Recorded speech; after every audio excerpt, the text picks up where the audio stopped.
박대기 기자의 친절한 경제 시간입니다. 오늘은 주식 얘기입니다. 특히 요즘 투자자들에게 가장 핫한 키워드 바로 공매도죠. 지금 금지 조치가 연장된다, 해제된다, 다음 달 결정되는데 최근 미국에서 이 공매도 세력과 개미 투자자들 간의 한판 대결이 화제를 모았죠. 박대기 기자와 한 발 더 들어가서 살펴보겠습니다. 박 기자, 저는 솔직히 아직은 잘 모르겠습니다. 이 공매도 좀 쉽게 설명 좀 해주세요.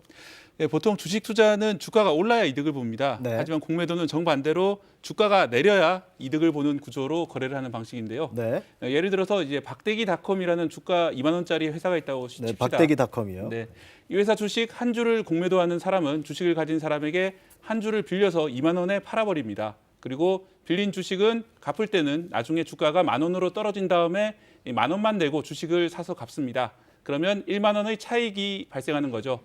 하지만 기다렸는데 주식이 거꾸로 오르면 손해를 볼 수 있는 그런 방식의 거래입니다. 그러니까 주가가 떨어져야 이득을 보는 구조다. 네. 좀 특이한 구조긴 한데요. 자, 그럼 이 공매도를 개인보다 기관 투자자들이 많이 한다라고 하잖아요. 그건 네. 또 왜 그런 건가요? 네, 이 손해를 볼 때 손실이 막대해질 수가 있거든요. 주가가 크게 오르게 되면은 손실이 그만큼 크게 늘어납니다. 네. 그래서 이제 상당수 공매도 세력은 공매도를 한 뒤에 해당 회사 주가가 떨어질 이유를 발표도 하는데요. 그러다 보니까 주가 하락의 원인이 되고 있다면서 개인 투자자들은 매우 싫어하는 경우가 많습니다.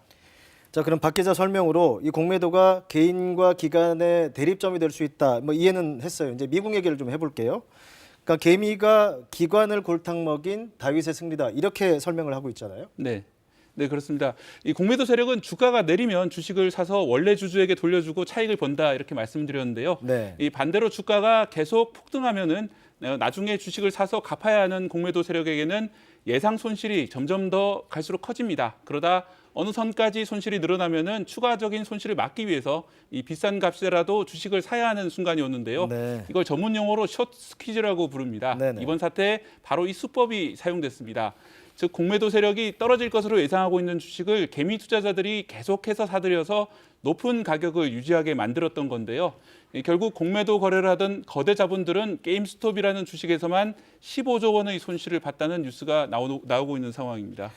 네. 그러니까 이 상황에서 놀란 게 개인들이 기관에 맞설 정도의 이만큼 막대한 자본력을 동시에 동원을 했다라는 게 좀 특이했는데, 그러니까 이 게임스톱이라는 회사가 그만한 가치가 있는 곳이라고 본 건가요?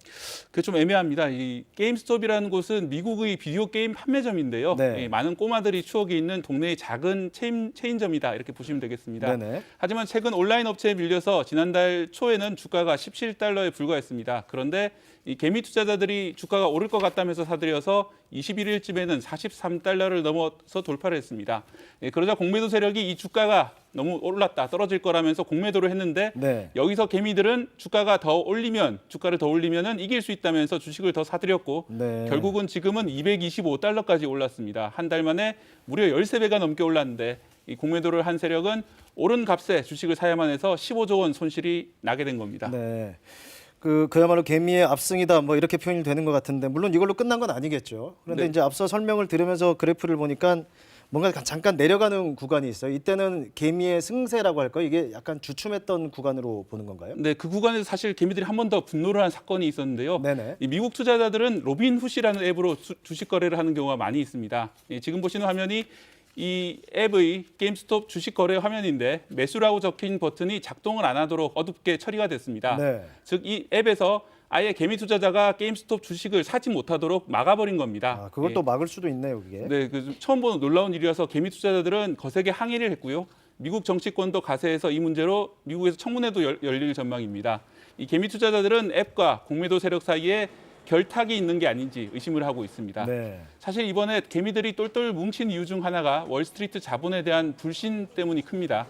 2008년 금융위기 등을 겪으면서 자란 젊은 세대는 손에는 힘없는 개인이 보고 이익은 월스트리트의 거대 자본이 누리는 현상에 분노를 표현하고 있는데요. 네. 이번 사태가 단순히 돈과 돈의 대결이 아니라 자본에 대한 응징이라는 평가가 나오는 이유입니다.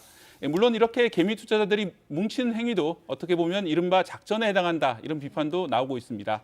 과연 지금처럼 높은 주가가 올바른가 의문도 있고 언젠가 떨어진다면 피해를 볼 사람도 분명히 있기 때문입니다. 네, 그럼 결국 궁금한 건 지금 다음 달에 이 공매도 금지를 연장하냐 해제냐 이런 이슈가 있잖아요. 결국 우리 증시에 어떤 영향을 미치느냐 이게 궁금한 건데 어떻게 보고 계신가요? 네, 우리 증시에 대해서는 상반된 입장이 있습니다. 네. 이번에 큰 코를 다친 공매도 세력이 과거처럼 과도한 공매도 시도를 줄이면 주가가 오르지 않을까 하는 기대가 분명히 있습니다. 또 하지만 한편에서는 시장의 변동성이 커지는 위험을 피하기 위해서 이 대규모 자본이 우리 주식시장을 떠나는 게 아니냐 그런 우려도 있고요. 또 뭉친 개인들이 작전을 계속하다 보면은 이 공매도 세력처럼 또 다른 방식으로 시장을 왜곡할 수 있다는 우려도 존재합니다. 네. 또 지난해 니콜라 사건에서 보듯이 공매도 세력이 기업의 거짓말을 잡아내는 역할을 할 때도 있기 때문입니다. 이 개미 승리는 한편으로는 각국 중앙은행이 돈을 많이 풀면서 이 개인이 주식시장에 뛰어드는 일이 많아진 탓도 있습니다. 이 때문에 과잉 유동성에 대한 고민도 나올 것으로 보입니다. 네, 알겠습니다. 이 공매도 이슈 계속 될 테니까 또 한 번 이 시간에 한번 다뤄보도록 하죠. 잘 들었습니다. 박대기 기자였습니다.